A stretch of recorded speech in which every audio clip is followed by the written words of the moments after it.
देखो आपके सामने ये 7 टॉपिक्स दिख रहे होंगे, क्या क्या है? रिफ्लेक्शन ऑफ साउंड आप देख पा रहे होगे, एको है, रिवर्बरेशन है, range of hearing, ultrasound, hearing aid, sonar, काफी सारे टॉपिक है। Cut cut cut cut cut क्या करेंगे, तेजी से सबको कवर करने वाले हैं। नमस्कार, अमित बात कर रहा हूँ, क्लास 12 साउंड का ये लेक्चर होने वाला है। चलो स्टार्ट करते हैं, देखते हैं रिफ्लेक्शन ऑफ साउंड क्या होता है। देखो याद करो, क्लास 8 के अंदर हमने law of reflection of light देखा था। जो जो लॉ लाइट फॉलो कर रहा था ना, वही सेम लॉ जो है हमारा साउंड भी फॉलो करता है। वो लॉस क्या थे? 2 लॉ आपको याद होंगे कि इंसिडेंट रे, नॉर्मल रे और रिफ्लेक्टेड रे। अगर लाइट के लिए बात करें तो इंसिडेंट, नॉर्मल और रिफ्लेक्टेड रे जो है तीनों सेम प्लेन पे लाई करेंगे। दूसरा एक और देखा था कि एंगल ऑफ इंसिडेंस ये बराबर होगा एंगल ऑफ रिफ्लेक्शन के। जैसे मान लो यहाँ पे कोई सा एक सरफेस है, हम क्या करते हैं, जैसे मान लो कि यहाँ पे एक कोई सा मान लो एक दीवार है यहाँ पे, ठीक है। तो हुआ क्या, जैसे यहाँ से हमारा एक मान लो एक यहाँ से साउंड जनरेट हुआ है, ये हमारा सोर्स है, यहाँ से साउंड जनरेट हुआ है और वो ट्रेवल कर रहा है इस तरफ, इस पे टकराया और बाउंस बैक कर गया। जैसे लाइट बाउंस बैक करती है ना भैया, वैसे साउंड भी जो है टकराने के बाद बाउंस बैक करता है। अब देखो तो हम क्या करते हैं, ये जो हमारी सरफेस है इससे परपेंडिकुलर मतलब 90 डिग्री पे एक लाइन बनाते हैं। यहाँ पे देखो, इससे परपेंडिकुलर मतलब कुछ ऐसा, ये देखो 90 डिग्री पे हमने क्या किया, एक लाइन ड्रॉ कर लिया, ठीक है। इसको बोलते हैं नॉर्मल, इसको क्या बोलते हैं, नॉर्मल बोलते हैं, ठीक है। और जो रे हमारी गई है उसको बोलते हैं इंसिडेंट रे, आपको याद होगा, इसको हम लोग इंसिडेंट रे बोलते हैं। और जो टकरा कर वापस आई है इसको हम लोग बोलते हैं रिफ्लेक्टेड रे, रिफ्लेक्टेड रे इसको हम लोग बोलेंगे। तो देखो तीनों जो है सेम प्लेन पे लाई कर रहा है, मतलब ये जो प्लेन है इसी पे तीनों लाई कर रहा है, जो कि पहला लॉ बता रहा था। और दूसरा क्या बोला कि एंगल ऑफ इंसिडेंस ये एंगल ऑफ रिफ्लेक्शन के बराबर हो। क्या होता है एंगल ऑफ इंसिडेंस? जो एंगल इंसिडेंट रे और नॉर्मल रे के बीच में बन रहा होता है, जैसे ये इंसिडेंट रे है, ये नॉर्मल रे है, इनके बीच में ये जो एंगल बन रहा होगा, जैसे मान लो अगर ये 30 डिग्री का हुआ लेट से, तो ये भी जो एंगल होगा जो कि रिफ्लेक्टेड रे और नॉर्मल रे के बीच में हो रहा है, वो भी हमारा 30 डिग्री का ही बनेगा। अगर ये चीज हो रहा है कि अच्छा इंसिडेंट रे जो है आपके रिफ्लेक्टेड रे के बराबर हुआ, तो ही आपको जो है साउंड सुनाई देगा। जैसे आपको एनसीईआरटी में आप देखोगे कि एक एक्सपेरिमेंट दे रखा है, जिसमें करा क्या है कि एक टेबल है यहाँ पे, इस तरीके से आप देख पाओगे, एनसीईआरटी में देखना आप, ये एक टेबल है ऐसे करके रखा हुआ है, और उसमें क्या किया, एक क्लॉक रखा है, एक वॉल क्लॉक होता है, मान लो एक क्लॉक हमारा यहाँ पे इस तरीके से इस सरफेस पे रखी हुई है। और क्या कर रखा है कि आपके 2 सिलेंड्रिकल ट्यूब भी रखे हैं उसमें इस तरीके से। मान लो यहाँ पे एक ऐसा एक सिलेंड्रिकल ट्यूब है और एक यहाँ पे इस तरीके से सिलेंड्रिकल ट्यूब रखा हुआ है। समझ में आ रहा है? हाँ देखो, ये जो हमारी सरफेस है, एक काम करते हैं, इससे परपेंडिकुलर एक लाइन खींचते जो कि होगी नॉर्मल लाइन। बेसिकली अगर ये ऐसा सरफेस है तो इससे परपेंडिकुलर लाइन कैसा होगा, कुछ ऐसा ऊपर की तरफ। लेकिन यहाँ पे हम ऊपर कैसा दिखा है, तो आपको कुछ ऐसा बना के दिखा दे रहे हैं। इसको हम क्या करते हैं, ऐसा बना दे रहे हैं। आप समझ जाना कि ये लाइन जो है बेसिकली ये ऐसी नहीं है, ये ऐसी है, क्योंकि सरफेस ऐसा होगा तो ये नॉर्मल लाइन ऐसी होगी, ना कि ऐसी होगी। समझ में आ रहा है आपको बात? ऐसे भी कर सकते हो आप चाहो तो, अगर ये सरफेस हुआ तो इस तरीके से भी नॉर्मल लाइन बना सकते हो, 90 डिग्री एंगल वहां भी बन रहा होगा। तो आप देखो यहाँ पे तो क्या देखा गया, जैसे यहाँ पे क्लॉक को ऑन किया गया, आपकी जो रिंगिंग क्लॉक्स आती है ना, इसमें क्या होता है कि टन टन टन की आवाज आती है, तो वो क्या होगा, जैसे यहाँ पे आवाज जाएगी तो यहाँ इसके थ्रू पास करेगी। इसको ये जो आपका हॉलो यहाँ पे दे रखा है, ये आपका हॉलो होगा, इसके थ्रू पास करेगा साउंड, साउंड पास करेगा, इस पे टकराएगा। इस पे टकराने के बाद ये बाउंस बैक करेगा, चूंकि आपको पता है कि लाइट साउंड जो बाउंस बैक करती है, बाउंस बैक करेगी तो इसके थ्रू पास करेगी, यहाँ पे जो भी पर्सन होगा जो कान लगाए रखा होगा उसको वो रिंगिंग साउंड सुनाई दे देगा। तो इससे क्या देखा गया कि अच्छा हाँ, हमको जो है साउंड रिफ्लेक्ट करती है, हमको सुनाई देता है, लेकिन कंडीशन क्या है कि एंगल ऑफ इंसिडेंस वो एंगल ऑफ रिफ्लेक्शन के बराबर हो। मान लो अगर ये 30 डिग्री हुआ तो ये भी तो 30 डिग्री होना पड़ेगा। मान लो अगर ये 30 है और आपने इसको जो है एंगल ऑफ रिफ्लेक्शन मान लो आपने 32 डिग्री पे रखा है, 32 डिग्री, तो कहाँ सुनाई देगा, नहीं देगा सुनाई आपको। 1 डिग्री का भी ऊपर नीचे हो गया ना तो आपको सुनाई नहीं देगी, दोनों बराबर होना चाहिए सुनने के लिए। समझ में आ गया बात आपको? चलो अब देखते हैं कुछ और। एको की बात करते हैं। एको कई बार इसको लोग जो है ना इको प्रोनाउंस करते हैं, ठीक है, लेकिन इसको जो प्रॉपर प्रोनाउंसिएशन इसका एको होता है। एको का मतलब होता है हिंदी में गूंज, आवाज का गूंजना। हम जब जाते हैं हिली एरियाज में, जब हिल स्टेशन में जाते हैं तो आपने देखा होगा कि आपकी आवाज जो है वो गूंजती है। जैसे आपने मान लो कुछ बोला, मान लो हेलो बोला, तो हेलो हेलो हेलो हेलो 2-3 बार की आपको उसकी गूंज उसकी रेपिटेशन सुनाई देती है। मतलब तो एको को कैसे डिफाइन करते हैं, echo is the repetition of sound because of its continuous reflection. कि बार बार साउंड का रिफ्लेक्शन होने के कारण जो साउंड रिपीट करने लगा, क्या बोला मैंने, बार बार रिफ्लेक्ट होने के कारण वो साउंड रिपीट करने लगता है, जिसको हम लोग एको बोलते हैं। थोड़ा समझेंगे अच्छे से कि एको, जैसे अगर मैं रूम में बैठा हूं तो रूम में तो एको नहीं बन रहा है, अगर मैं कुछ बोल रहा हूं तो आपको तो नहीं, ऐसा तो नहीं कि मेरी बात जो रिपीट होते आ रही है, एक शॉट में ही आ रहा है। मतलब रूम में एको क्यों नहीं बन रहा है? एको बनने के लिए, आवाज की गूंज बनने के लिए कुछ कंडीशंस होते हैं, कंडीशन को थोड़ा देखना पड़ेगा हमको, क्या क्या कंडीशंस है वो। जैसे यहाँ पे आपको कुछ बोल रखा है, देखो एको सुनने के लिए क्या होना चाहिए, जो ओरिजिनल साउंड है और जो रिफ्लेक्टेड साउंड है उनके बीच में एटलीस्ट 0.1 सेकेंड का टाइम गैप होना चाहिए। कहने का मतलब जैसे मान लो मैं कुछ बोल रहा हूँ, जैसे अभी मैं कुछ बोल रहा हूँ, तो एक तो मेरी होगी ओरिजिनल साउंड जो क्रिएट हो रही है, और क्या है आसपास जो भी चीजें ऑब्जेक्ट रखी हुई है उस पर मेरी साउंड वेव टकराएगी और टकरा के लड़के वापस भी आएगी जो मेरे कानों तक पहुंचेगी। तो जो ओरिजिनल साउंड बन रहा है और जो रिफ्लेक्टेड साउंड आ रहा है टकराने के बाद, अगर उसके बीच में एटलीस्ट 0.1 सेकंड का गैप हुआ, मतलब गया आया टकराया आया, तो टकराया आया उसके बीच में 0.1 सेकंड कम से कम लग रहा है कि जाने में आने में कम से कम 0.1 सेकंड का समय लग रहा है या उससे ज्यादा, या तो 0.1 सेकंड या उससे ज्यादा का समय लग रहा है, तो ही हमें एको सुनाई देगा। लेकिन रूम में क्या है ना, एको सुनाई नहीं देता है। क्यों? क्योंकि 0.1 सेकंड से पहले ही आ जाता है साउंड। 0.1 सेकंड से पहले आ जाता है। क्यों आता है थोड़ा समझते हैं। यहाँ पे देखो, मैं आपको दिखा भी सकता हूँ कि हाँ आता है कि नहीं आता है, मैं आपको दिखा देता हूँ प्रॉपर। जैसे मान लो अगर अपने रूम की अगर बात करें, तो हमको कितना होता है, रूम का लंबाई चौड़ाई की बात करें तो ज्यादा से ज्यादा कितना होता है, 2 मीटर 4 मीटर 5 मीटर इतना तो होता है ना। मैक्सिमम से मैक्सिमम मैं क्या करता हूँ, मैं 10 मीटर तक मान लेता हूँ। मान लो कि आपकी रूम की जो है लंबाई वो 10 मीटर दे रखी है। हम कैलकुलेट करते हैं कि अगर मेरी रूम की लंबाई मान लो लंबाई चौड़ाई जो है 10 मीटर है, मैं कुछ बोल रहा हूँ, तो मैं बोल रहा हूँ तो जो रिफ्लेक्टेड साउंड होगी टकराने के बाद जो साउंड वापस आएगी मेरी कान तक, उसको आने में समय कितना लगेगा ये कैलकुलेट करते हैं। क्या 0.1 सेकंड से ज्यादा समय लगेगा या उससे कम समय लगेगा, वो हम देखने वाले हैं। तो देखो आपको पता है कि साउंड की स्पीड एयर के अंदर कितनी होती है। मैं नॉर्मल टेम्परेचर में बात कर रहा हूँ कि अगर मान लो आपके आसपास 20 डिग्री सेल्सियस टेम्परेचर हो या 22 डिग्री 25 डिग्री इतना होता है नॉर्मली, तो इस टेम्परेचर में साउंड की स्पीड होती है 344 मीटर पर सेकंड की, मतलब एक सेकंड में लाइट 344 मीटर ट्रेवल कर सकता है। समझ में आ रहा है बात? तो आप देखो, थ्री आपकी जो है लाइट की स्पीड कितनी होती है, 344 मीटर पर सेकंड, मतलब एक सेकंड में जो है लाइट, एक सेकंड में लाइट 344 मीटर ट्रेवल कर पाएगा। तो अगर मान लो आपका रूम का जो है 10 मीटर लंबाई है, आपका रूम 10 मीटर लंबाई है, तो उस 10 मीटर वाले रूम में साउंड का टकरा के वापस आने में समय कितना लगेगा। देखो अगर इसको आप सॉल्व करो यूनिटरी मेथड से, तो सॉल्व करने पे आपका कितना आएगा, अल्टीमेटली आप इसको करोगे जब सॉल्व, तो आपका अराउंड जो है अप्रॉक्स बात कर रहे हैं, तो आपका 0.02 निकल के आएगा। समझ में आ रहा है? 0.02 सेकेंड। तो आप देखो 0.02 सेकेंड, ये तो 0.1 सेकेंड से कम ही हुआ ना, बहुत कम हुआ है ना। मैं 0.2 सेकेंड नहीं बोल रहा हूँ भैया, मैं 0.02 सेकेंड बोल रहा हूँ, जो कि 0.1 सेकेंड से कम होता है। तो देखो चूंकि 0.1 सेकेंड से कम में आ गया, इसलिए आपको एको सुनाई नहीं दिया। समझ में आ रहा है? हाँ, लेकिन ये भी देखा गया कि एक पर्टिकुलर डिस्टेंस पे, मान लो अगर जैसे मैं साउंड क्रिएटर हूँ, और जो साउंड रिफ्लेक्टिंग बॉडी होगा उसमें उसके बीच में अगर एक पर्टिकुलर डिस्टेंस होगा इतना या इससे ज्यादा, तो एको सुनाई देगा। वो कितना है थोड़ा देखते हैं कि वो कितना होगा डिस्टेंस। जैसे 10 मीटर पे तो काम नहीं किया, जैसे रूम के लिए बात करें, क्योंकि रूम के लिए हमारा काम नहीं कर रहा है, इसलिए हमको रूम में एको सुनाई देता ही नहीं है। तो कहाँ सुनाई देगा फिर देखते हैं। यहाँ पे देखो, इसको मैं इसको रब कर दूं, रब कर दूं, तो जैसे मैंने आपको बताया कि जैसे स्पीड कितनी होती है साउंड की एयर के अंदर नॉर्मल टेम्परेचर में 344 मीटर पर सेकेंड। यहाँ लिख देता हूँ 344 मीटर पर सेकेंड। आपको एक फॉर्मूला पता होगा, speed equals distance travelled upon time taken. यहाँ से अगर मुझे डिस्टेंस निकालना हो, डिस्टेंस कितना होगा, स्पीड इंटू टाइम, ये होगा। अब देखो आपको पता है, जैसे एको सुनने के लिए मैंने क्या बताया कि जो आपका ओरिजिनल साउंड होगा और जो रिफ्लेक्टेड साउंड होगा उसके बीच में कम से कम 0.1 सेकेंड का गैप होना चाहिए या उससे ज्यादा। तो मान लेता हूँ कि 0.1 सेकेंड कम से कम होगा, तो मैं क्या करता हूँ, इसको 0.1 सेकेंड से मल्टीप्लाई कर दे रहा हूँ। तो मैंने क्या किया, देखो मैंने स्पीड को टाइम से मल्टीप्लाई किया, ये रहा स्पीड, ये रहा टाइम, मल्टीप्लाई करने में कितना निकल के आएगा, ये निकल के आएगा 34.4 मीटर। ये पता है क्या निकल के आया, कौन सा डिस्टेंस। जैसे मान लो ये एक साउंड प्रोड्यूसिंग बॉडी है, ये एक साउंड प्रोड्यूसिंग बॉडी है, यहाँ पे मान लो एक दीवार है, यहाँ पे क्या है हमारी, एक दीवार है। तो कहने का मतलब साउंड हमारी यहाँ गई, यहाँ से गई, और यहाँ से जाने के बाद टकरा के वापस आएगी हमारे कानों तक, तभी तो हमें एको सुनाई देगा, तभी तो एको सुनाई देगा ना। और पता है ये डिस्टेंस कितना होता है, जाया टकराया टकरा के वापस आया, ये जो डिस्टेंस होती है ये होती है 17.2 मीटर। अब बोलोगे यहाँ पे 34.4 है, तो इसका हाफ कर दो ना।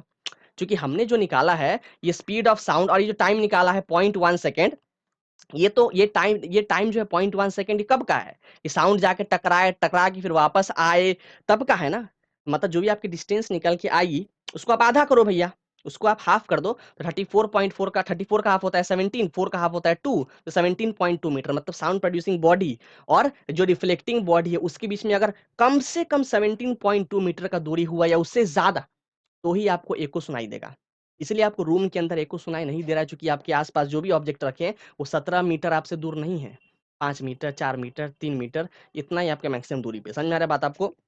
हाँ, लेकिन जब जाते हैं हिली एरियाज़ में, तो वहाँ पे क्या है कि आपके आस-पास तो कुछ होता ही नहीं है, बहुत दूर-दूर पे पहाड़ होता है, बहुत दूर-दूर पे पहाड़ होता है, तो उसके कारण क्या है कि ये 17.2 मीटर हो गया या उससे ज़्यादा डिस्टेंस हो गया, तो जो भी आप बोलते हो, वो जो भी आपने बोला एक तो आपको वो सुनाई दिया साउंड, जैसे आपने जो भी कुछ भी बोला, एक तो आपको वो साउंड सुनाई दिया तुरंत में और जैसे ही साउंड टकरा के आया वापस, वो भी आपको सुनाई दिया, तो आपको 2 बार सुनाई दिया, 2 बार सुनाई दिया ना, क्योंकि इसके बीच में गैप जो है, वो 0.1 सेकंड का एट लीस्ट रहा होगा या उससे ज़्यादा। कम नहीं, उससे कम होगा तो सुनाई देगा ही नहीं आपको। या तो 0.1 सेकंड का गैप रहा होगा जाने में, आने में या अगर उससे ज़्यादा भी रहा होगा, समझ में आ रहा है? अगर उससे ज़्यादा भी रहा होगा, तो भी आपको जो है ये जैसे अब मैंने अगर हेलो बोला, तो देखो एक बार तो हेलो, फिर वापस आया हेलो मतलब मेरे को 2 बार सुनाई दे दिया। कई बार क्या है हमको 2 बार नहीं देता है सुनाई, हमको 3 बार 4 बार दे देता है सुनाई। इसका मतलब क्या? 3 बार 4 बार सुनाई दिया मुझे 3 बार 4 बार मतलब कि ज़रूर 3 बार 4 बार आवाज़ मेरे कान में आई होगी। तो आप देखो पीछे भी तो बहुत सारे पहाड़-वहाड़ होंगे ना, जैसे मैं खड़ा हूँ, तो मेरे चारों तरफ हर तरफ पहाड़ है। मान लो मेरे साउंड में कुछ मेरे कानों में कुछ आवाज़ आई टकराने के बाद, ये वापस जो है पीछे चली गई।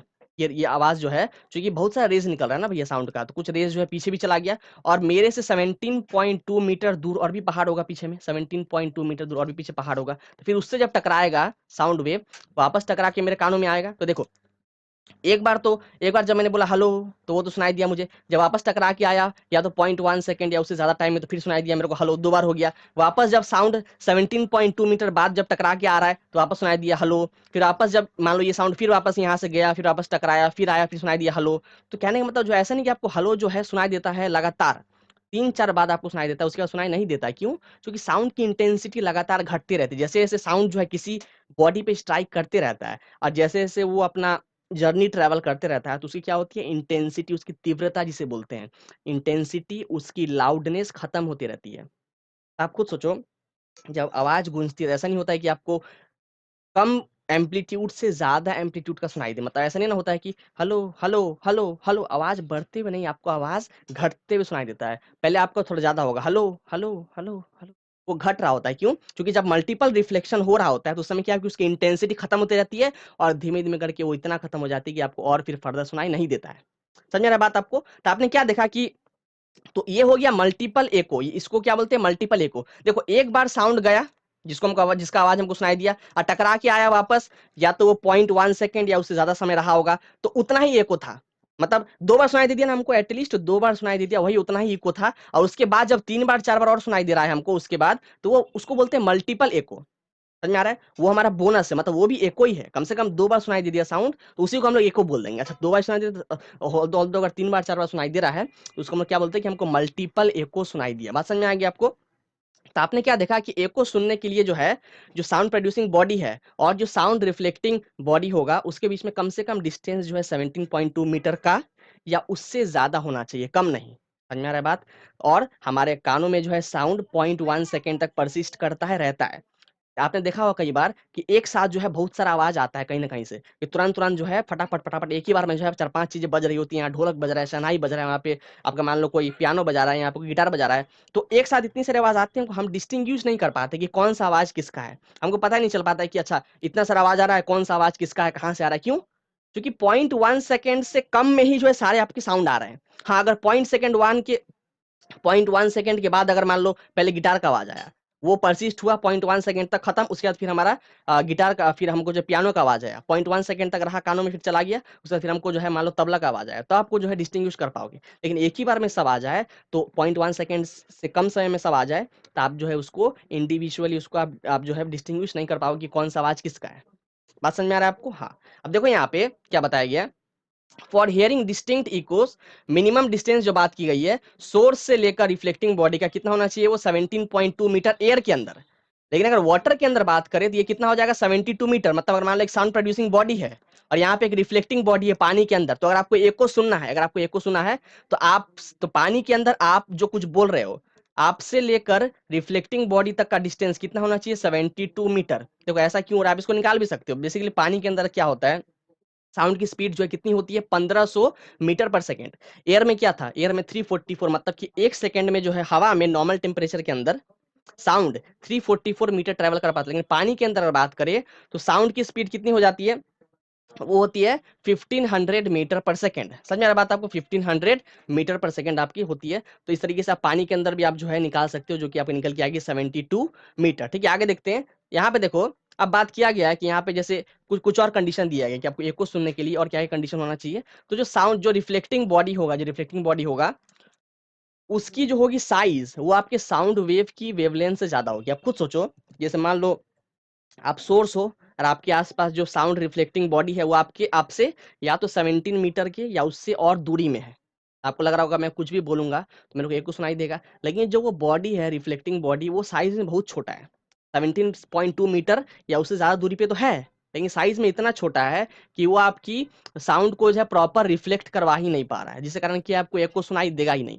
उसने बोला है कि जो आपकी साउंड की वेवलेंथ होगी, जो भी वेवलेंथ होगी उससे ज्यादा होना चाहिए उस रिफ्लेक्टिंग बॉडी का, उस ऑब्स्टेकल का साइज।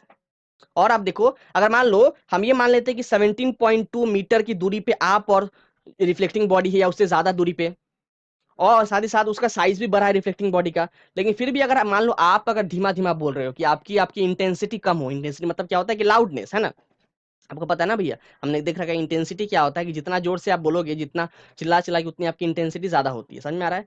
तो अगर मैं मान लो बहुत धीमे बोल रहा हूँ तो बहुत धीमे बोलेंगे, उस केस में भी क्या हमें इको सुनाई देगा नहीं, सोचेंगे पहाड़ में चले जाए, अब बड़ा आराम से बोलेंगे हेलो तो हमको इको सुनाई देगा, नहीं सुनाई देगा इको आपको। तो एक तो आपको आपकी इंटेंसिटी ज्यादा रखनी पड़ेगी, जो रिफ्लेक्टिंग पार्टिकल उसकी जो है साइज ज्यादा होनी चाहिए आपके साउंड जो आप बोल रहे हैं उसकी वेवलेंथ से। समझ में आ रहा है? और क्या देखा हमने कि मिनिमम डिस्टेंस एयर के अंदर नॉर्मल टेम्परेचर में कितना होता है, वो 17.2 मीटर एको सुनने के लिए। पानी के अंदर हो जाता है 72 मीटर। और देखो हमें पता है कि टेम्परेचर बढ़ने से क्या होता है, टेम्परेचर बढ़ने से हमारी साउंड की स्पीड बढ़ जाती है। आपको पता है ये बात ना, टेम्परेचर अगर बढ़ाओगे तो साउंड की साउंड बढ़ जाती है वो स्पीड। तो हमने क्या बात किया, मान लो अगर बहुत ज्यादा गर्मी पड़ी है, 30 डिग्री 35 डिग्री 40 डिग्री सेल्सियस तक टेम्परेचर चला गया, तो उसके इसमें क्या होगा, जो साउंड की स्पीड होती है 344 मीटर पर सेकंड, मान लो वो हो जाएगा 400 मीटर पर सेकंड। समझ में आ रहा है? तो उसके इसमें क्या होगा कि आपको एको तो सुनाई देगा, पहाड़ी इलाके में गए हो गर्मी के समय में तो आपको एको तो सुनाई देगा, आवाज आपकी गूंजती हुई सुनाई देगी और वो फटाफट सुनाई देगी। जैसे अब मैंने आपको जैसे मान लो हेलो बोला तो hello hello hello hello hello बहुत तेजी में। लेकिन अगर ठंड के समय में गए हो जिस समय ह्यूमिडिटी ज्यादा है, उस समय भी आपको एको सुनाई देगा, लेकिन उस समय क्या है थोड़ा लेट से सुनाई देगा। जैसे मान लो मैंने हेलो बोला तो हेलो हेलो हेलो हेलो, तो समय लग रहा है ना, यहाँ पे गैप दिख रहे हो चू, ऐसा इसलिए हो रहा है क्योंकि टेम्परेचर बढ़ने से क्या होता है साउंड की स्पीड बढ़ जाती है। इससे क्या है कि रिफ्लेक्शन जो है फटाफट खटाखट होगा तो इको आपको जल्दी सुनाई देगा। उसने आप बोला गया है कि echo will be heard sooner. दिख रहा है आपको? बिल्कुल। आगे बढ़ते हैं, अब समझते हैं कि रिवर्बिरेशन क्या होता है।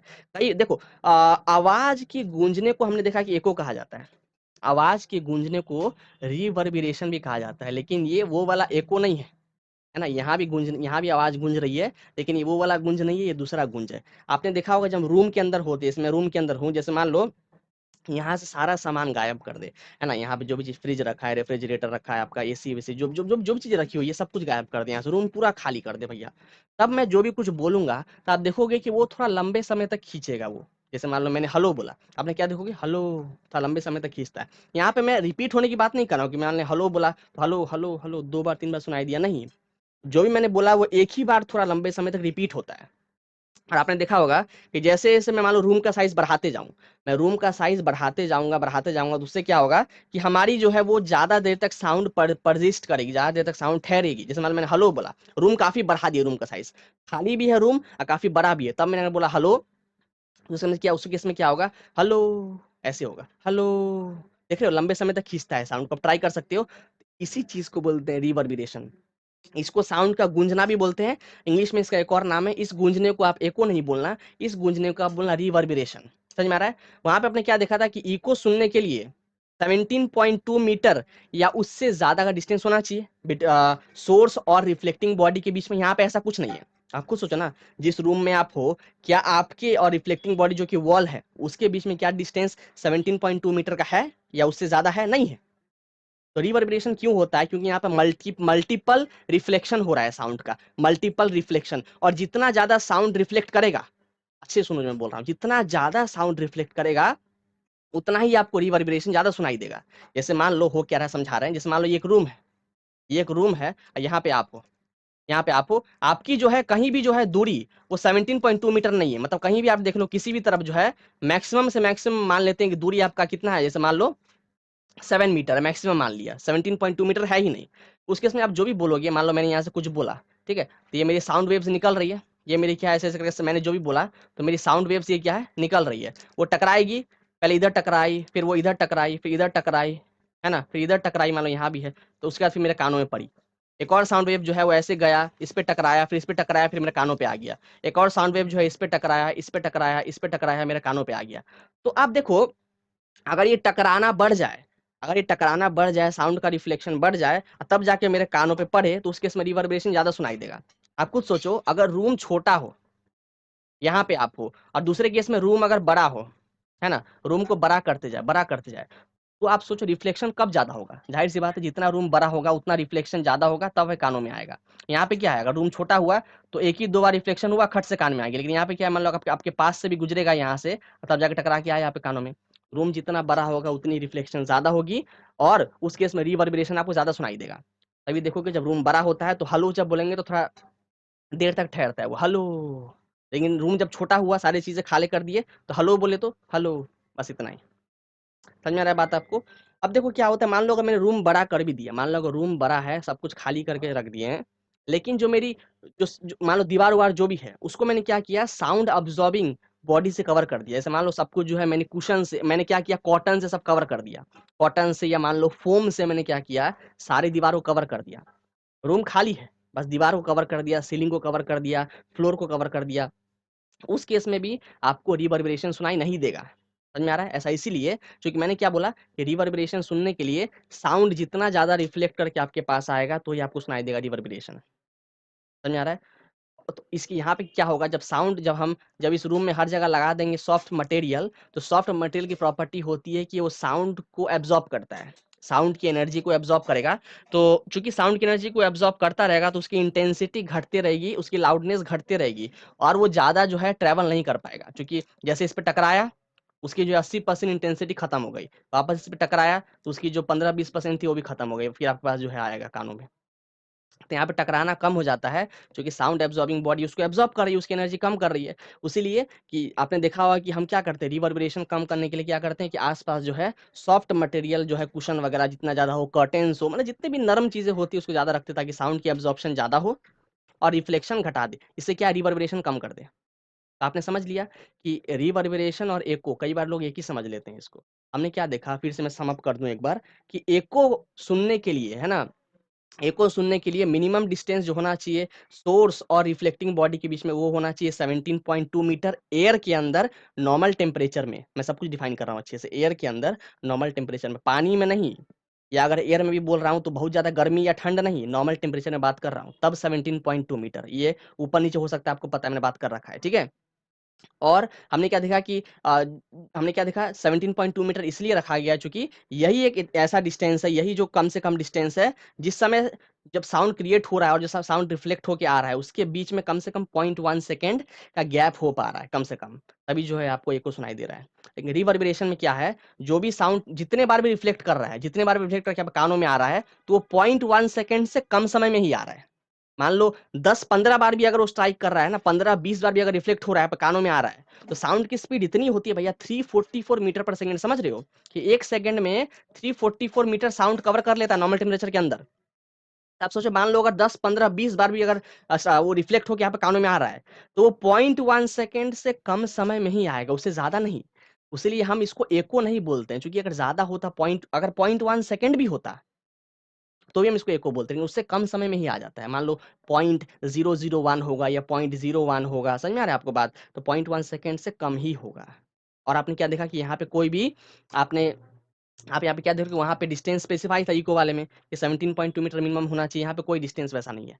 यहाँ पे साउंड प्रोड्यूसिंग बॉडी और रिफ्लेक्टिंग बॉडी के बीच में कोई मिनिमम डिस्टेंस स्पेसिफाई है ही नहीं। हाँ, बस हमने ये देखा कि जितना ज़्यादा बढ़ते रहेगा, जितना ज़्यादा सोर्स और रिफ्लेक्टिंग बॉडी के बीच में डिस्टेंस बढ़ेगा, उतनी ज़्यादा रिवर्बरेशन बढ़ेगी, ये हमने देखा। समझ में आई ये बात आपको? तो अच्छे से समझना इस पे मैंने क्या क्या बातें करी है, इसको वापस से पीछे करके देखना आपने, अच्छे से समझ में आ जाएगा। उसके बाद देखो यहाँ पर क्या बोला गया है, देखो when reflected sound wave reaches our ear in less than 0.1 second. तो यहाँ पे क्या है, जिसमें बात की कि रिवर्बरेशन में 0.1 सेकंड से कम टाइम में ही आपके कानों में जो है वो आवाज आ जाती है। समझ में आ रहा है बात? अब यहाँ पे समझते हैं कि रिवर्बरेशन कैसे कम कर सकते हैं। मैंने आपको क्या बताया कि ऑडिटोरियम में जब भी हम जाते हैं, बड़े बड़े हॉल्स वगैरह में जाते हैं, ऑडिटोरियम में फंक्शन देखने जाते हैं, तो वहाँ पे आप देखोगे क्या होता है कि सीलिंग में या मान लो आसपास के दीवारों में क्या करते हैं हम लोग, साउंड एब्जॉर्बिंग मटेरियल रखते हैं।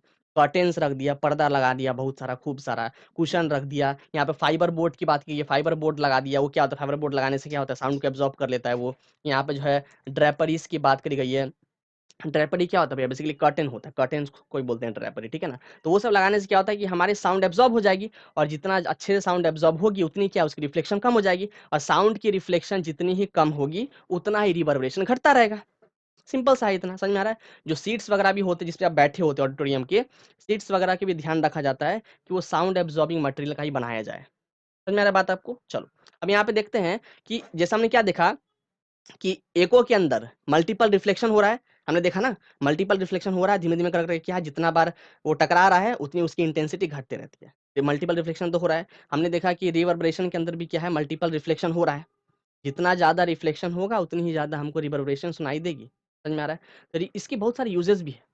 ऐसा नहीं कि हर समय जो ये हमें नुकसान ही पहुंचाता है। मल्टीपल रिफ्लेक्शन के बहुत सारे यूजेस भी आप देख सकते हो। जैसे हम बात करें, जैसे अगर हम मेगाफोन्स वगैरह की बात करें, मेगाफोन देखो ना भैया, पुलिस वालों को देखोगे ऐसा करके कुछ ऐसा होता है ना, इसको ऐसा शेप का, इस तरीके से ओपनिंग होगी उसकी, और यहाँ से ऐसे पकड़ने वाला होता है, इसको मेगाफोन बोलते हैं। यहाँ से हम लोग बोलते हैं, समझ में आ रहा है, यहाँ से बोलते हैं। तो मेगाफोन हो गया, या हमारा हॉर्न्स हो गया। आपने देखा होगा रिक्शा वगैरह में, या जो बेसिकली जब है ना रिक्शा वगैरह में जो होता है आपके हॉर्न्स लगे होते हैं, ऐसे कि पों पों बजा रहा होता है। ट्रम्पेट की बात करें तो उन सब में क्या आपने देखा होगा कि उनका जो ओपनिंग होता है आगे का हिस्सा, उसको हम लोग क्या करते हैं, कॉनिकल शेप का बनाते हैं, कोन शेप का। ये देखो, अगर आप इसको ही देख लो तो आप देखो ये कैसा है, कोन शेप का दिख रहा है। समझते हो ना, कोन कैसा होता है, आइसक्रीम का कोन हो गया वैसे शेप का आपको दिख रहा है ये। तो ये कोन शेप का क्यों बनाते हैं, कोन शेप का इसलिए बनाता है कि क्या है कि आपकी मैक्सिमम साउंड जो है वो एक पर्टिकुलर डायरेक्शन में भेज पाए। जैसे आप देखो यहाँ पे, जैसे मान लो एक लड़का है यहाँ पे, ये कुछ बोल रहा है, तो ये कुछ बोलेगा तो इसका साउंड वेव जो है वो हर जगह ऐसे करके फैल जाएगा, ऐसे ऐसे हर जगह जो है फैल जाएगा उसका साउंड। लेकिन अगर मान लो यहीं पे हमने क्या कर दिया, ये वही यही अगर वो लड़का है और हमने इसके पास लगा दिया, मान लो ये लगा दिया माइक्रोफोन, तो ये जो भी बोलेगा तो इसका देखो, एक तो पहले फैल जाता, लेकिन अब क्या होगा, अब टकराने के बाद अंदर आ ये देखो, ये कुछ भी बोल रहा है तो इसका साउंड वेव टकराया, इधर गया, टकराया, इधर गया, टकराया, इधर गया, टकराया, इधर गया। तो अब देखो एक पर्टिकुलर डायरेक्शन में हम क्या कर रहे हैं, सभी को भेज पा रहे हैं, और यहाँ पे जो भी होगा उस आवाज को सुनने वाला, उसको अच्छे से सुनाई देगा। क्योंकि सारे साउंड वेव्स जो इकट्ठे होकर एक जगह जा रहे हैं, सबकी इंटेंसिटी बढ़ रही है, तो जाहिर सी बात है कि आप क्लियरली जो है अच्छे से, एक तो क्लियरली और थोड़ा थोड़ा जोर से आपको सुनाई देगा। तभी तो आपने देखा होगा ना कि माइक्रोफोन में थोड़ा जोर से सुनाई देता है, माइक्रोफोन में आवाज थोड़ी जोर से सुनाई देती है और थोड़ी क्लियरली सुनाई देती है, क्योंकि सारा जो है इंटेंसिटी एक जगह चला जा रहा है। समझ में आ रहा है बात आपको, इसलिए लगाते हैं माइक्रोफोन। अब देखो यहाँ पे क्या बताया गया है, कुछ और देख लेते हैं। जैसे स्टेथोस्कोप की भी बात करें, स्टेथोस्कोप, तो यहाँ पे क्या हो रहा होता है कि आपको पता है ना क्या होता है स्टेथोस्कोप। ये बेसिकली डॉक्टर्स यूज करते हैं क्या करने के लिए, आपने देखा होगा कि ये कुछ ऐसा दिखता है। जैसे यहाँ पे हमारा क्या होगा, कुछ ऐसा मैं यहाँ बना के दिखा दूं, स्टेथोस्कोप कुछ ऐसा दिखता है, ये रहा, ये रहा यहाँ पे। तो इनको बोलते हैं ईयर पीस, इन दोनों को क्या बोलते हैं, इसको ईयर पीस बोलते हैं, और इसको क्या बोलते हैं, यहाँ वाले को, इसको बोलते हैं डायफ्राम, डायफ्राम। इसको क्या करते हैं, चेस्ट पे लगाते हैं। हमने देखा होगा ना, कान में इसको दो लगा लेता है डॉक्टर, और ये वाला जो गोल करके पीस होता है, मेटल मेटल का बना होता है, उसको चेस्ट पे ऐसे ऐसे करके लगाता है वो। इससे क्या करता है, डायफ्राम को लगाने से क्या करता है कि वो हार्ट बीट बेसिकली चेक कर रहा होता है कि आपकी हार्ट बीट नॉर्मल है कि नहीं। आपको पता है कि नॉर्मल हार्ट बीट कितना होता है, एक नॉर्मल पर्सन के लिए बात करें, एक स्वस्थ इंसान का जो हार्ट बीट होता है वो लगभग जो है 60 टू 70 या 72 टाइम्स पर मिनट होता है। तो उसकी धड़कन प्रॉपर तरीके से धड़क रही है कि नहीं, उसको चेक करने के लिए क्या करता है, वो स्टेथोस्कोप का इस्तेमाल करता है। तो जो इसको होता है डायफ्राम, जिसको चेस्ट पीस भी बोलते हैं, डायफ्राम को चेस्ट पे लगाया और ईयर पीस को अपने कानों में लगाया, इससे क्या होगा कि जो भी उसकी हार्ट बीट होगी, वहां से जो आवाज निकल रही होगी, थुक थुक थुक जो आवाज निकल रही होगी, वो क्या होगा, स्टेथोस्कोप में ऐसे ऐसे ऐसे ऐसे मल्टीपल रिफ्लेक्शन होते हुए क्या होगा, उससे कानों तक पहुंच जाएगा। समझ में आ रहा है, ऐसे ऐसे करके क्या होगा, मल्टीपल रिफ्लेक्शन ऐसे ऐसे करके होगा। जैसे मान लो इसको मैं बंद कर दूं, ऐसे करके, हाँ ऐसे करके मैं इसको कर दूं कवर, हाँ, तो ये आप देखो अंदर में क्या हो रहा है, उसके उसके दीवारों में जो है, समझ में आ रहा है आपकी, इसके जो दीवारों में है, इस तरीके से करके वो लगातार ऐसा ऐसा ऐसा ऐसा रिफ्लेक्ट होते हुए बार बार रिफ्लेक्ट होकर उससे कानों तक जो पहुंचता है। तो आपने क्या देख रहे हो कि यहाँ पे भी आपके मल्टीपल रिफ्लेक्शन काम कर रहा है। बात समझ में आ गई आपको। तो वही बताया गया यहाँ पे कि हार्ट बीट वगैरह चेक करने के लिए, क्योंकि वहाँ पे जो है साउंड का मल्टीपल रिफ्लेक्शन हो रहा होता है, वहाँ पे हम क्या करते हैं, स्टेथोस्कोप का यूज करते हैं। बात जमा आपको। आगे देखो यहाँ पे, और तो और आपने देखा होगा कि कई बार जब हम सिनेमाज वगैरह में जाते हैं ना, मूवी देखने जाते हैं सिनेमा हॉल में, थिएटर में जब जाते हैं, तो वहाँ पे क्या करते हैं, जो सीलिंग्स होता है जो ऊपर की छत होती है, जो सीलिंग होती है, उसको ऐसा स्ट्रेट नहीं रख के ऐसा कर्व कर देते हैं। जैसे यहाँ पे देखो आप क्या करते हैं, जैसे मान लो यहाँ पे क्या है, सारे ऑडियंस बैठे हैं भैया, ये हमारा एक हॉल है, ये हॉल में सारे ऑडियंस, मानो सिनेमा हॉल है, सारे ऑडियंस बैठे हुए अपने सीट पे, तो ऊपर का जो सीलिंग होगा उसको ऐसा सीधा ना करके ऐसे कर्व कर देता है कि क्या होगा कि यहाँ पे जो भी परफॉर्म कर रहा होगा आर्टिस्ट, जो भी आर्टिस्ट परफॉर्म कर रहा होगा, कुछ भी बोलेगा, मान लो कुछ भी बोल रहा है तो उसकी आवाज क्या टकराएगी इस पे, टकराने के बाद क्या है कि वो हर जगह इवनली डिस्ट्रीब्यूट हो जाएगी। देखो जैसे मान लो टकराया गया, ऐसे टकराया गया, तो देखो तो उस रूम में जितने भी लोग होंगे उस हॉल में, चाहे किसी भी कॉर्नर में बैठे होंगे, किसी भी कॉर्नर में, हर एक कॉर्नर तक जो है वो आवाज पहुंच जाएगी, क्योंकि क्या है इवनली देखो बराबर से हर जगह डिस्ट्रीब्यूट हो रहा है। लेकिन मान लो अगर वही अगर स्ट्रेट होता, अगर मान लो ये स्ट्रेट होता सीलिंग, तो क्या होता, ऐसे करके टकराया और एक जो है ऐसे निकल गया, एक टकराया ऐसे और एक ऐसे निकल गया, एक जो टकराया ऐसे एक ऐसे निकल गया। देखो प्रॉपर तरीके से जो है ये हर जगह नहीं पहुंच पा रहा है। जैसे यहाँ के लोग हो सकता है नहीं सुन पाए सही से, यहाँ का नहीं सुन पाए, तो यहाँ प्रॉपरली डिस्ट्रीब्यूशन नहीं हो रहा है, लेकिन यहाँ पे क्या प्रॉपर जो है इवन रिफ्लेक्शन हो रहा है।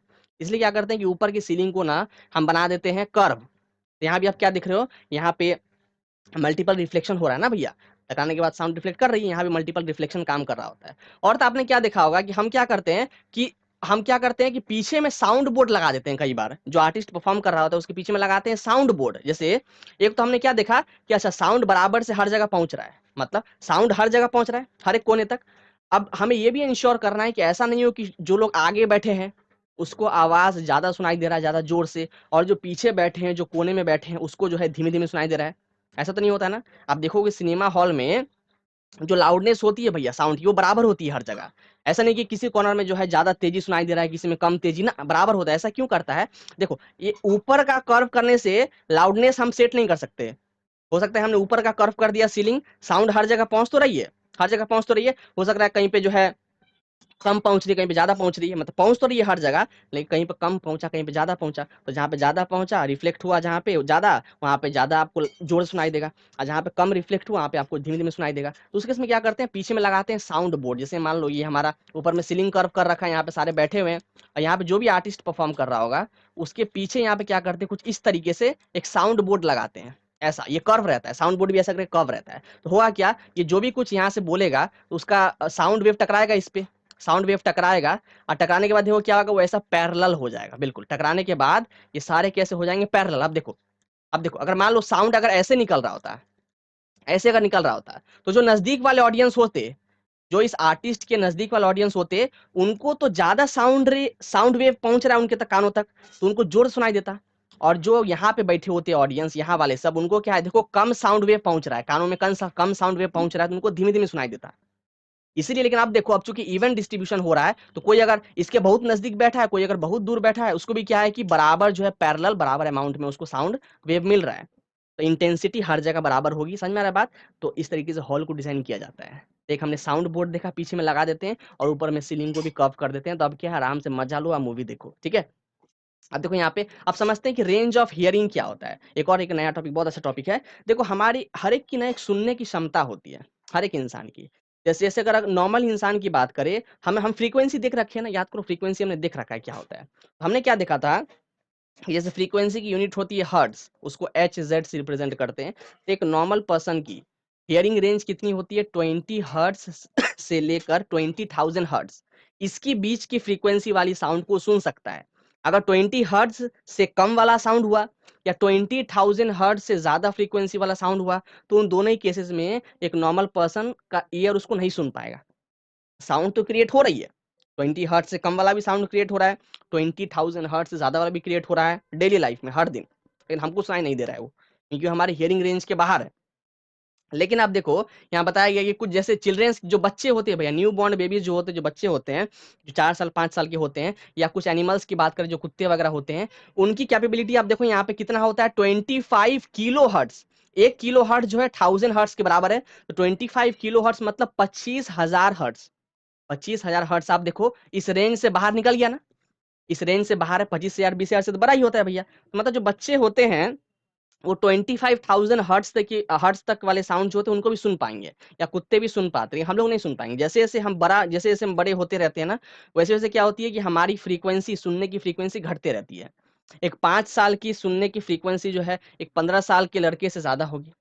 समझ में आ रहा है। एक 15 साल के लड़के की साउंड की सुनने की फ्रीक्वेंसी एक 30 साल के किसी एडल्ट से ज्यादा होगी, और एक किसी 30 साल के एडल्ट की सुनने की फ्रीक्वेंसी वो एक किसी 80 साल के बूढ़े किसी व्यक्ति से ज्यादा होगी। तो जैसे-जैसे उम्र बढ़ते रहता है, साउंड की सुनने की फ्रीक्वेंसी हमारा ईयर जो है लेस सेंसिटिव होते रहता है साउंड का। लेस सेंसिटिव होना मतलब क्या कि ज़्यादा हायर फ्रीक्वेंसी वाले साउंड को क्या है, वो नहीं सुन पाता है। समझ में आ रहा है बात? तो इस केस में तो दिक्कत है भैया। इसलिए क्या है कि बूढ़े लोग कम सुनते हैं। उनको क्या है कि जैसे उनको क्या है कि नज़दीक में जाके बोलना पड़ता है। दूर से बोलोगे तो सुनाई ऐसे-ऐसे करेंगे। उनको नज़दीक जाके बोलना पड़ता है। उनकी फ्रीक्वेंसी क्या होती है, सुनने की कम होती है। लेकिन हमारे पास एक तरीका है फ्रीक्वेंसी बढ़ाने का, कि मान लो मैं अगर जैसे एक 80 साल के बूढ़े को एक 30 साल के लड़के की तरह उसकी फ्रीक्वेंसी उसको उस तरीके का सुनाई दे। ये आनंद देने के लिए वो क्या कर सकते हैं, यहाँ पे देखो हियरिंग एड का बात किया गया है। हियरिंग एड लगा सकते हैं कानों में। हियरिंग एड देखो, जैसे आपने ब्लूटूथ लगाते हो ना कान में, जैसे ब्लूटूथ लगाते हैं वैसे एक हियरिंग एड एक छोटा सा डिवाइस आता है।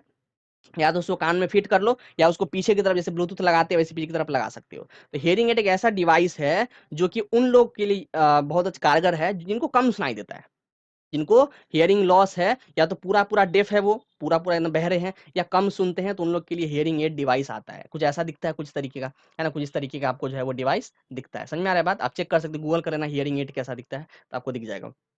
और हियरिंग एड जो होता है ना, ये एक इलेक्ट्रॉनिक डिवाइस है, ये बैटरी पे चलता है ना? इसकी जो बैटरी लगती है इसमें वो चार्जेबल होती है, तो चार्ज कर सकते हो आप, है ना? सेकेंडरी बैटरी जिसे बोलते हैं, जिन चार्ज कर पाते हैं। तो इनमें जो है बैटरी लगता है जो कि इलेक्ट्रॉनिक डिवाइस है। और आप देखो यहाँ पे तो बेसिकली हियरिंग एड में ना 3 चीज़ें होती है। 3 मुख्य पार्ट इसके होते हैं। एक होता है माइक्रोफ़ोन इसमें, दूसरा होता है एम्पलीफायर और तीसरा होता है स्पीकर। यही 3 चीज़ जो है वो मेन हियरिंग एड में होते हैं। अब तीनों करते क्या है समझते हैं। जो माइक्रोफ़ोन होता है वो क्या करता है, पहले-पहले साउंड वेव को रिसीव करेगा। समझ आ रहा है बात यहाँ पे? जैसे मान लो ये हमारा जैसे मान लो अंदर का दिखा रहे हैं कि हियरिंग एड के अंदर वो घुस गए हैं पूरा। तो ये हमारा माइक्रोफ़ोन हो गया। ये शॉर्ट में लिख दे रहा हूँ, माइक्रोफ़ोन है। तो ये क्या कर रहा है कि सबसे पहले साउंड वेव को कलेक्ट करेगा। भैया पहले सुनने के लिए पहले कलेक्ट करना पड़ेगा। तो ये क्या करेगा, साउंड वेव जो भी आ रहा है ऑब्वियसली जो साउंड वेव आ रहा है वो कम फ्रीक्वेंसी का होगा। मान लो वो कम फ्रीक्वेंसी का साउंड है, ये देख लो। मान लो ये कम फ्रीक्वेंसी का साउंड वेव आ रहा है, उसको उसने रिसीव किया। अब क्या होगा, रिसीव करने के बाद चेक करो, रिसीव करने के बाद वो कन्वर्ट कर देगा इस साउंड वेव को इलेक्ट्रिकल सिग्नल में। साउंड वेव को कलेक्ट किया, इलेक्ट्रिकल सिग्नल में कन्वर्ट किया। अब उसके बाद एम्पलीफायर का काम आएगा। एम्पलीफायर के क्या काम करेगा, जाहिर-सी बात है एम्पलीफायर क्या करेगा, एम्पलीफाई करेगा। एम्पलीफाई करना मतलब एम्पलीट्यूड को बढ़ाना, या मैं ऐसे बोल सकता हूँ कि लाउडनेस को बढ़ाना।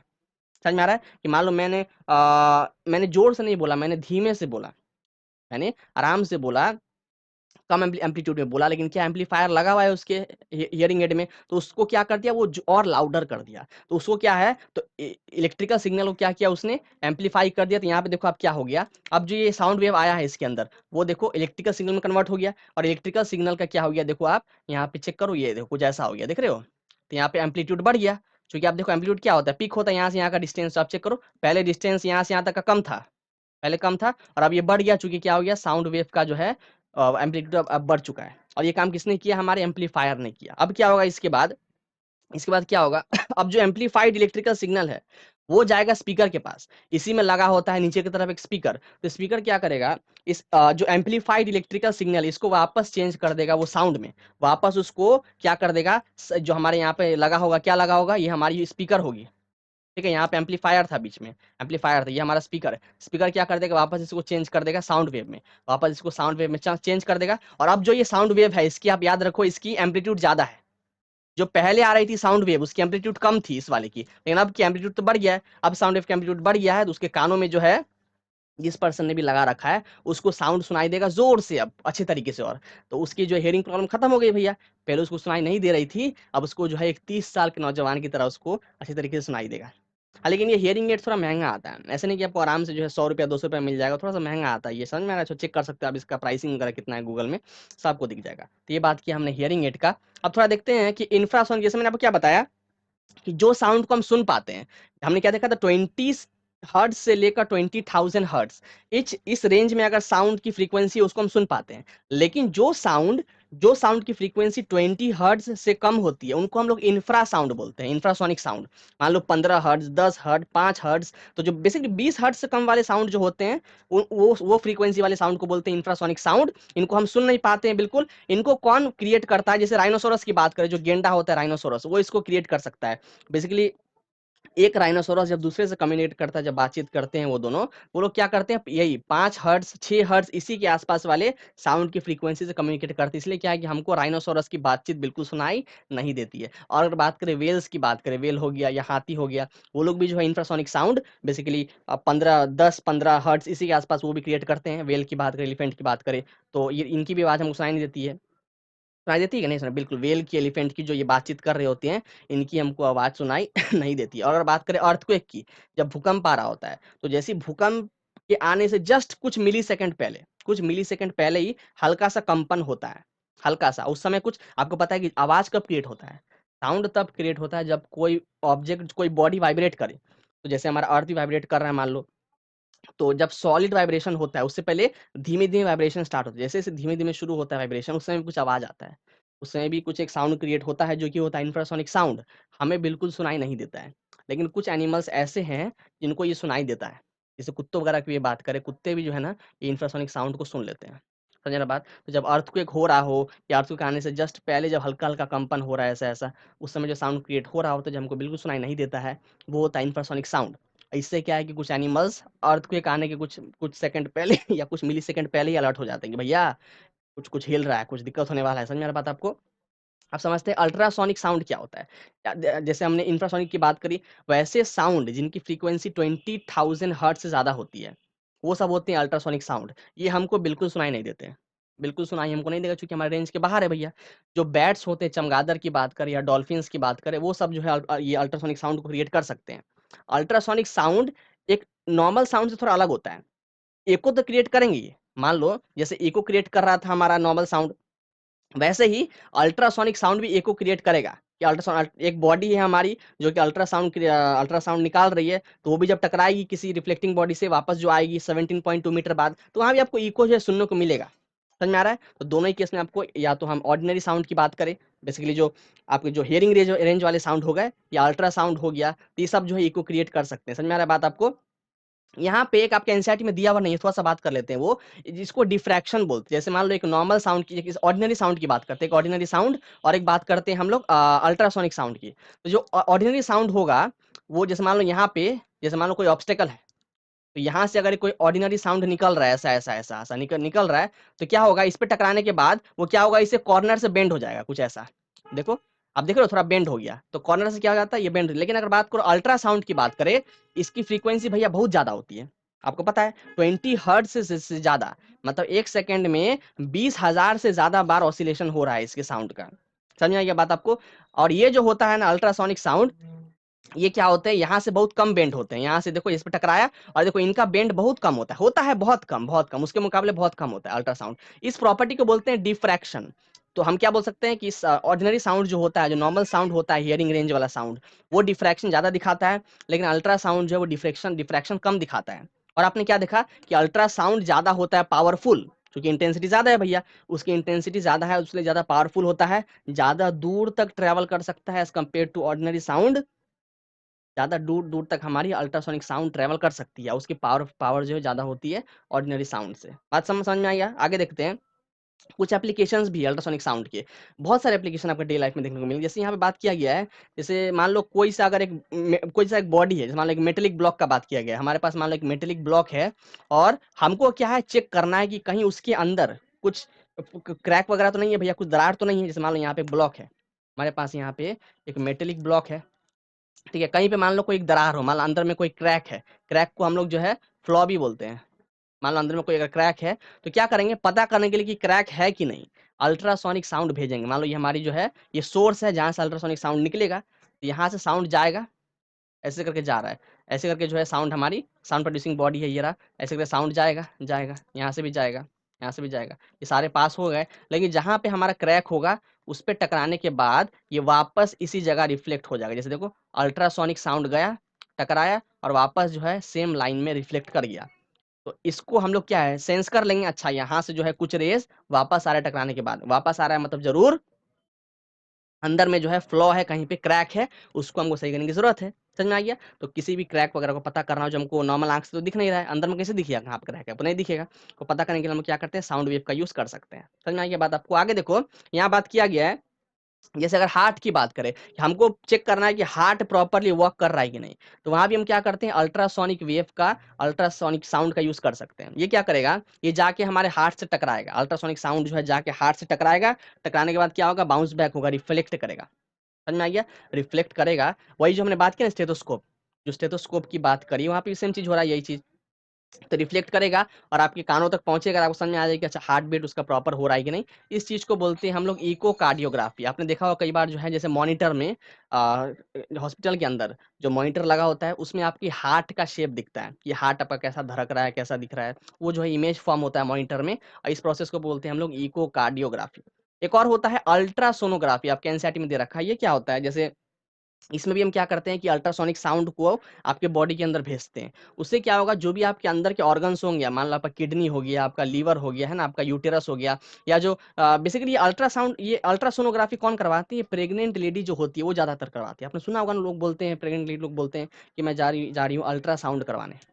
तो अल्ट्रासाउंड करवाने से क्या होगा कि उनको पता चल जाता है कि उनके अंदर जो बेबी है, जो फीटस है, जो बेबी है, वो सही से डेवलप कर रहा है कि नहीं, वो प्रॉपर तरीके से डेवलप कर रहा है कि नहीं। तो ये प्रेग्नेंट महिलाएं जो है वो ज़्यादा अल्ट्रासाउंड करवाते हैं। नॉर्मली भी जो है लोग अपना अल्ट्रासाउंड करवाते हैं चेक करने के लिए कि मेरा किडनी जो है या लीवर जो है वो सही से जो है प्रॉपर तरीके से वो वर्क कर रहा है कि नहीं कर रहा है। बात समझ में आई आपको? इस प्रोसेस को हम लोग अल्ट्रासोनोग्राफी बोलते हैं। तो एक मशीन आता है बड़ा सा, इसको हम लोग क्या अल्ट्रासाउंड मशीन बोलते हैं। आप इसको चेक कर सकते हो गूगल करके कि अल्ट्रासाउंड मशीन कैसा दिखता है। उस मशीन का यूज़ करता है डॉक्टर, और आपकी जो अंदर की जो भी आपके ऑर्गन्स होंगे उसका इमेज वो ट्रैक कर लेगा मॉनिटर पे, ठीक है। अब देखो यहाँ पे क्या करेंगे, जैसे कई बार बताया गया किडनी स्टोन की बात करते हैं ना, जिसको हम लोग पत्थरी बोलते हैं। तो किडनी स्टोन को भी कई बार जो है हम लोग ब्रेक कर देते हैं इस अल्ट्रासाउंड को यूज़ करके, क्योंकि इसकी फ्रीक्वेंसी भैया इतनी ज़्यादा होती है ना, फ्रीक्वेंसी इतनी ज़्यादा कि जिससे भी टकराता है उसको तबाह कर देता है। तो जैसे किडनी स्टोन में टकराएगा तो किडनी स्टोन को जो पूरा चूरा चूरा कर देगा, देखो यहाँ पे फाइन ग्रेन्स बना देगा, उसका फाइन ग्रेन्स बन जाएगा। और क्या होगा, जैसे आप यूरिन करोगे, यूरिनेट करोगे जाके, यूरिनेट के थ्रू क्या होगा, आपका ये फाइन ग्रेन्स जो है निकल जाएगा। समझ में आ रहा है? यूरिन के थ्रू आपका ये फाइन ग्रेन्स जो है, ये जो आपकी किडनी स्टोन जो टूटा है उसके थ्रू निकल जाएगा। तो आप देख रहे हो कितने यूज है, और भी बहुत सारे यूज है यहाँ पे। देखो आप और भी देख सकते हो, जैसे एप्लीकेशन की और भी बात करें, जैसे किसी मशीन पार्ट को ठीक करना हो, आपको एक मशीन है और उसके अंदर काफी सारे पुर्जे हैं, जहाँ हमारा हाथ नहीं पहुंच पा रहा है ना। कोई से एक मशीन होता है भैया, जहाँ कहाँ अंदर अंदर ऐसे करके हाथ जहाँ पर पहुंचता ही नहीं है, ऐसे कॉम्प्लिकेटेड उसमें अंदर पार्ट्स होते हैं, तो उनको हमको साफ करना है, क्लीन करना है। कैसे करेंगे? उनको भी क्लीन करने के लिए क्या करते हैं हम, अल्ट्रासाउंड का यूज करते हैं। जैसे अल्ट्रासाउंड को भेजेंगे तो अल्ट्रासाउंड क्या करेगा, उसकी चूंकि फ्रीक्वेंसी इतनी ज्यादा होती है 20,000 हर्ट्ज से भी ज्यादा, तो वो समझ में आ रहा है, मतलब वो फटाफट बहुत तेजी में वाइब्रेट करता है। अल्ट्रासाउंड जो है बहुत फटाफट फटाफट, मतलब समझ रहे हो, एक सेकंड में 20,000 बार वाइब्रेट करना, उससे भी ज्यादा। तो इतना ना फटाफट वाइब्रेट करता है कि उसकी पावर इतनी ज्यादा होती है कि जो भी आपके धूल गर्दे होते हैं आपके मशीन के पार्ट्स के अंदर, सब जो है वो गिर जाते हैं, सारे जो है झड़ के गिर जाते हैं, और वो सारे आपके मशीन से निकल जाते हैं, आपका मशीन पूरा पूरा क्लीन हो जाता है। समझ में आई क्या बात आपको? अल्ट्रासाउंड की बात करें तो सोनार एक डिवाइस है, सोनार वहां भी यूज करते हैं हम। देखो सोनार क्या होता है, इसके ऊपर बात करेंगे अभी अच्छे से थोड़ा सा आगे। तो सोनार क्या करते हैं कि बेसिकली ये जो हमारे शिप्स वगैरह होते हैं, है ना, जो बड़े बड़े शिप्स होते हैं उनके नीचे लगाते हैं सोनार। सोनार लगाने से क्या होता है कि पानी की गहराई कितनी है, या पानी में कोई सबमरीन वगैरह है कि नहीं, वो सब अगर चेक करना हो तो हम सोनार से कर सकते हैं। समझते हैं थोड़ा सोनार क्या होता है? सोनार की अगर बात करें, इसका फुल फॉर्म होता है साउंड नेविगेशन एंड रेंजिंग। देखो एस ओ से हो गया साउंड, एन से हो गया नेविगेशन, ए से हो गया एंड, और आर से हो गया रेंजिंग। इसका मतलब ये देखो, नेविगेशन मतलब क्या होता है, नेविगेशन मतलब किसी एक ऑब्जेक्ट का, किसी एक ऑब्जेक्ट का लोकेशन पता करना, है ना, किसी एक ऑब्जेक्ट का लोकेशन क्या है, उसकी पोजीशन क्या है, ये होता है नेविगेशन का मतलब। तो इसका मतलब किसी ऑब्जेक्ट का पोजीशन पता करना साउंड के थ्रू, साउंड के थ्रू। और क्या बोला गया है, एंड रेंजिंग। रेंजिंग मतलब जैसे हमने क्या किया, उस ऑब्जेक्ट का हमने साउंड के थ्रू पोजीशन पता कर लिया, और वो पोजीशन कितना दूर है, मतलब जो सोर्स होगा जहां से हम लोग बेसिकली क्या करते हैं, अल्ट्रासाउंड को भेज रहे हैं, वहां से लेकर जिसमें भी टकराया है ये साउंड, जिस जिस भी बॉडी में टकराया है ये साउंड, वो दूरी कितना है, रेंज कितना है, इसको भी पता कर लेंगे हम लोग। साउंड को यूज करें, कौन सा साउंड, ये और कोई साउंड नहीं बल्कि आपकी अल्ट्रासोनिक साउंड ही होती है। समझ में आई क्या बात आपको? तो अल्ट्रासोनिक साउंड का यूज करते हैं हम लोग सोनार में। सोनार एक डिवाइस है, ये क्या करते हैं, सोनार एक हमारी डिवाइस है। देखेंगे कैसे वर्क करती है, तो बस इतना समझ लो आप कि अल्ट्रासोनिक साउंड को यूज करता है सोनार, और इससे क्या करता है वो कि पानी की डेप्थ कितनी है, कि मतलब पानी कितना गहरा है, या मान लो पानी के अंदर कोई अगर कोई हमारी जो है अंडर वाटर ऑब्जेक्ट सबमरीन वगैरह है, तो है ना, टॉरिड अगर हमारा है, उसका कितना, वो किस स्पीड से मूव कर रहा है, किस डायरेक्शन में मूव कर रहा है, सब कुछ पता कर लेते हैं हम लोग इस अल्ट्रासाउंड को भेज के सोनार के थ्रू। और इस प्रोसेस को हम लोग इको रेंजिंग भी बोलते हैं। याद रखना आपको, आपके एनसीईआरटी में दे रखा है कि इको रेंजिंग क्या होता है, तो कई बार ये क्वेश्चन पूछता है। अब थोड़ा समझते हैं कि सोनार काम कैसे करते हैं। यहाँ पे देखो, सोनार में बेसिकली 2 चीज़ें होते हैं। सोनार में एक ट्रांसमीटर होगा और एक क्या होगा, रिसीवर होगा, जिसको हम लोग क्या बोलते हैं, उस रिसीवर को हम लोग कई बार जो है कलेक्टर भी बोलते हैं, ठीक है ना। तो होता है क्या यहाँ पे, आप देखो जैसे मान लो एक शिप है हमारी, ये हमारी एक शिप है, ये हमारी नदी में है, जैसे मान लो किसी ओशन में, किसी नदी में ऊपर में है, तो यहाँ पे लगा होगा सोनार। सोनार के 2 पीस होंगे, एक हमारा ये हमारा होगा, एक आपका जो है 2 पीस ऐसे लगे होंगे, ठीक है। यहाँ पे चेक करो, तो एक आपका ट्रांसमीटर होगा, उसमें से यहाँ पे आपका मान लो ये ट्रांसमीटर है, और ये वाला आपका मान लो ये रिसीवर है। तो ये क्या करेगा, यहाँ से अल्ट्रासाउंड भेजेगा, ये देखो अल्ट्रासोनिक साउंड यहाँ से भेज रहा है। मान लो जैसे यहाँ पे कोई सबमरीन है, मान लो यहाँ पे कोई हमारी एक सबमरीन है, इस पर ये टकराएगा, अल्ट्रासाउंड टकराने के बाद क्या होगा, ये रिफ्लेक्ट होगा वापस, टकराने के बाद वापस ये रिफ्लेक्ट होगा, और रिफ्लेक्ट होके यहाँ इसमें जाके सेंस हो जाएगा। ये क्या लगा हुआ है, ये ट्रांसमीटर, ट्रांसमीटर इसको सेंस कर लेगा, तो लोग पता कर लेंगे, अच्छा हाँ नीचे में जो है एक सबमरीन है, या मान लो कुछ भी है, टकराने से पता चल गया उनको कि अच्छा नीचे में कुछ है, जिससे टकरा के ये लड़के वापस आ गया। इससे और कई बार जो है हमको इससे पानी की गहराई भी पता चलती है कि पानी का डेप्थ कितना है। जैसे अगर बात करें, आपको पता है कि साउंड की स्पीड कितनी होती है, चाहे अल्ट्रासाउंड हो या नॉर्मल साउंड हो या आपका इंफ्रासाउंड हो, उसका स्पीड तो पानी में उतना ही होगा भैया, समझ में आ रहा है, कितना होगा, लगभग 1500 होता है, 1500 मीटर पर सेकेंड साउंड की स्पीड होती है पानी के अंदर, 1500 मीटर पर सेकेंड, समझ में आ रहा बात आपको। तो देखो क्या होगा, आपको साउंड की स्पीड पता है, साथ ही साथ क्या होगा, आपको टाइम पता होगा कि अच्छा ये अल्ट्रासोनिक वेव को जाने में और टकरा के वापस आने में समय कितना लगा, आपके पास टाइम भी होगा। तो आपके पास टाइम भी है, आपके पास स्पीड भी है, तो क्या आप डिस्टेंस पता नहीं कर सकते हो, क्या बिल्कुल कर सकते हो। आप एक पर्टिकुलर डिस्टेंस पता कर लोगे, मान के चलते हैं, जैसे लेट से आपकी जो है 5 किलोमीटर निकल के आई है, कितनी निकल के आई है, 5 किलोमीटर। इसको क्या करो, आप 2 से डिवाइड कर दो, कितना निकल के आएगा, 2.5 निकलेगा, 2.5 किलोमीटर। अब बोलोगे 2 से डिवाइड क्यों किया, क्योंकि ये जो टाइम है, ये तो साउंड वेव के जाके टकराने के वापस आने का है ना, कि टकराया, टकरा के वापस गया, तो इनके बीच का ये टाइम इंटरवल है ना। जो डिस्टेंस निकला है वो तो 2D निकला है हमारा, 2D, उसको हाफ कर दो भैया, तभी आपका D निकलेगा। तो अल्टीमेटली डिस्टेंस कितना होगा, यहाँ से लेके यहाँ तक सबमरीन, ये सबमरीन और ये शिप, इनके बीच का डिस्टेंस कितना निकला, 2.5 किलोमीटर, समझ में आ गया बात। तो इससे क्या करते हैं हम, कि गहराई कितना है, इससे पता, इसको हम लोग जो है सोनार की यूज से पता कर लेते हैं, या जो भी नीचे सबमरीन वगैरह है वो किस स्पीड से मूव कर रहा है, इसको भी पता कर सकते हैं आराम से, समझ में आ गया बात आपको। ये होता है हमारा सोनार। तो हमारा क्या किया, ट्रांसमीटर ने अल्ट्रासोनिक वेव को डिटेक्ट किया और उसको इलेक्ट्रिकल सिग्नल में चेंज कर दिया, जिससे कि हमको पता चल गया कि अच्छा अंदर में गहराई कितना है, या सबमरीन वगैरह है कि नहीं, सब पता चल गया हमको। बात जब हम आपको आगे देखते हैं, अब यहाँ पे लास्ट टॉपिक समझते हैं, इको लोकेशन क्या है। हमने इको रेंजिंग देखा, अब देखते हैं इको लोकेशन। देखो ये एक ऐसा टेक्निक है जो बैट यूज करते हैं, जो बैट्स होते हैं चमगादड़, जो डॉल्फिन्स होते हैं, तो ये लोग यूज करते हैं। बेसिकली यहाँ भी ये लोग क्या कर रहे हैं, अल्ट्रासाउंड को भेज रहे हैं। जैसे यहाँ पे मैं बात करूँ, जैसे मान लो यहाँ पे एक बैट है, जैसे मान लो ये एक बैट है, इसने क्या किया, यहाँ से अल्ट्रासाउंड को भेजा। अब इसके आगे जो भी होगा, मान लो यहाँ पे कोई पेड़ आ गया, इसके आगे मान लो कोई सा एक प्रे है, प्रे प्रे मतलब शिकार जो होगा इसका, प्रे, मान लो कोई प्रे आ गया, तो उससे क्या होगा, इसका ये अल्ट्रासाउंड टकराएगा, टकराने के बाद क्या होगा, वापस ये रिफ्लेक्ट होगा, वापस ये रिफ्लेक्ट होगा, और ये बैट चमगादड़ के कानों तक पहुंचेगा। देखो चमगादड़ को क्या है ना, कि दिखता नहीं है रात को, चमगादड़ को रात को नहीं दिखता है। तो क्या करेगा भैया, अब उसको कोई चीज दिख नहीं रहा है, तो उड़ेगा कैसे, एक तरीका है। तो कैसे उड़ेगा, कि वो साउंड वेव निकाल रहा है मुंह से, साउंड वेव निकालेगा, और जैसे ही कोई चीज में टकरा के वापस आ गया, तो समझ जाए कि अच्छा हाँ आगे में कुछ तो है, कुछ तो है, जिससे कि मेरा अल्ट्रासोनिक जो अल्ट्रासाउंड टकरा के वापस आ रहा है, मतलब आगे में कुछ है, मुझे मुड़ना पड़ेगा, तो मुड़ जाएगा वो। या मान लो अगर आगे में प्रे होगा, टकरा के वापस आ गया, तो पता चलिए कि अच्छा आगे मेरा शिकार है, उसको मुझे खाना है, कैप्चर करना है। बात समझ में आ गया। तो इस प्रोसेस को क्या बोलते हैं हम लोग, इसको प्रोसेस को आप देख सकते हो, यहाँ पे हम लोग जो है इको लोकेशन बोलते हैं। जो कि बैट्स और डॉल्फिन्स, डॉल्फिन भी क्या करते हैं, पानी के अंदर इस चीज को यूज करते हैं अपना, अगर उसको उसको भी शिकार करना है, डॉल्फिन भी इस चीज को यूज कर सकते हैं। यहाँ पे देखो, जो अल्ट्रासाउंड भेज रहे हैं वो लोग, यहाँ बात किया गया है कि बैट का स्क्वीक जो होता है, स्क्वीक मतलब क्या, वो जो चिल्लाना, बैट जो चिल्ला रहे हैं, स्क्वीक कर रहे हैं, हमको तो सुनाई दे नहीं रहा है, क्योंकि अल्ट्रासाउंड है तो हमको तो सुनाई देगा नहीं। हाँ लेकिन ये जो स्क्वीक होता है, जो चिल्लाना होता है, वो एक हाई पिच्ड साउंड होता है, जाहिर सी बात है, जाहिर सी बात है कि जो साउंड का फ्रीक्वेंसी ज्यादा होता है उसका हाई पिच होता है, हमने देख रखा है कि पिच डिपेंड करता है फ्रीक्वेंसी पे। अगर साउंड का फ्रीक्वेंसी ज्यादा होगा तो उसका पिच भी ज्यादा होता है, तो अल्ट्रासोनिक साउंड नो डाउट एक हाई पिच्ड साउंड है। और जब भी ये बैट जब स्क्वीक करती है, तो उससे क्या होता है, उसके सामने अगर कोई अगर ऑब्स्टेकल हो, या कोई अगर प्रे हो, उससे टकराने के बाद उसके वापस आती है, और बैठ के कानों तक पहुंचती, समझ जाते हैं कि भैया कि आगे अगर पेड़ वगैरह है तो मुझे साइड हो जाना है, या आगे अगर मेरा शिकार है तो उसको शिकार करना है। उसको खत्म करना है, खाना है। बात समझ में आया आपको? तो यहीं पे हम लोग एंड करते हैं, इको लोकेशन हमारा खत्म हो गया। तो हमने क्या करा साउंड के अंदर बहुत ही अच्छे-अच्छे टॉपिक्स यहाँ पे खत्म किए। इसके पहले भी एक किया था जो लेक्चर था, बहुत बढ़िया था वो भी। हमने देखा था टाइम पीरियड क्या होता है, फ्रीक्वेंसी, वेवलेंथ उसको करके मुझे बहुत मज़ा आया था। ये साउंड चैप्टर जेनुइनली बताऊँ मुझे करके बहुत अच्छा लग रहा है। हो सकता है आपको भी बहुत मज़ा आ रहा हो। लेक्चर पसंद आए हो तो दबा के शेयर करो सबके साथ। हर एक दोस्त तक पहुँचाओ जिसको दिक्कत आता है कि मैं समझ रहा हूँ कि टॉपिक जो है कई कॉम्प्लिकेटेड है। क्लास में हमें समझ में नहीं आता, मुझे भी नहीं आता था मेरे टाइम तक। समझना पड़ता है, मैंने भी चीज़ें स्टडी करी है, बहुत चीज़ एग्ज़ामिन किया, बहुत सारा बुक पढ़ा, तब जाके मैंने ये डिलीवर कर पाया, ठीक है? तो अगर लेक्चर पसंद आया हो तो दबा के लाइक करो, शेयर करो, हमारे साथ बने रहने के लिए आप सभी का प्रेमपूर्वक बहुत-बहुत धन्यवाद।